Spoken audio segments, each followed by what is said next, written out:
4 minutes left. Should we go to Faust, or do you want to stay with Chaplin? Okay, 2 names to remember. F.W. Murnau, the director. He will die in a car crash 4 or 5 years after making this movie.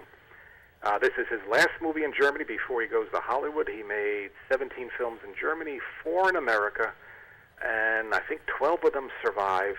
He's a world-famous director, and even though he's filming this in Germany, there are Hollywood stars that want to come over and play in this with him.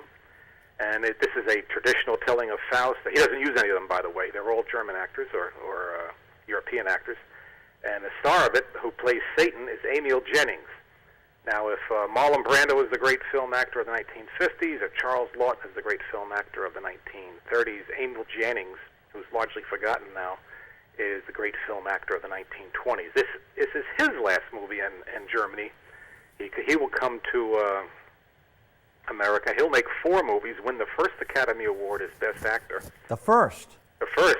3 of those 4 movies, and these were not minor films. These were major films. 3 of those 4 movies are gone. They're lost. No one knows. There's no known copy of them existing, and it's a good chance there are no copies, period. And when sound comes in, the man can't speak English, and he goes back to Germany, where he will live out the rest of his life. He will be a Nazi supporter, and that comes back to haunt him, but he survives all that. There is okay, you know who played Charlie Chaplin in the Chaplin movie, right? Robert Downey Jr.? Yep. Who played F.W. Murnau in a movie? Oh, don't know. John Malkovich in the movie Shadow of the Vampire, which is based on Nosferatu. Just a little trivia I'm throwing in there. There is a scene where the devil hovers over the city. The Emil Jennings' devil takes several forms. In hell, he's a pretty uncomfortable-looking guy, and on Earth he looked like a wise Alec. But before he descends on Earth, he hovers over the city. And the claim is that's where Disney used that image for in Fantasia for the Night on Bald Mountain sequence.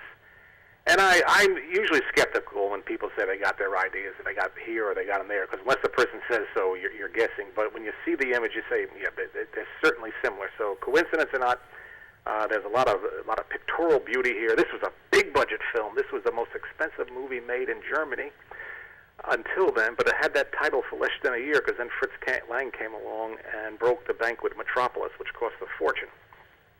And Lang was a good friend of Murnau's. All these German directors knew each other. Often they didn't speak well of each other. It was a pretty egotistical group, but Murnau and Lang were good friends.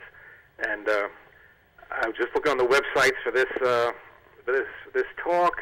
There's one website which has a common website which has a typo on it. It says Murnau was 6'11". He was not. He was 5'11". So if anybody gets interested in him and goes and looks it up, he was not the giant that a typo has made him out to be. 20 seconds. 20 seconds. Okay, Joe. Well, I won't try and cram a bunch of whole facts into that. So you have a good 2 weeks, and I will talk to you in early October. Yes, sir. Happy pre-Halloween. Same. Harvest Moon, man. That's right. It's out there tonight. I'll go look at it. Goodbye. Bye-bye.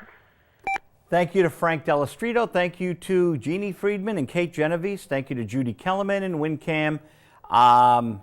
Views and opinions of Visual Radio are those of the host, Joe Vig, and his guests, not necessarily those of WinCam. We'll be back in 2 weeks. We have a film author coming on October 3rd, a film author with a wonderful book. Stay tuned. See you then.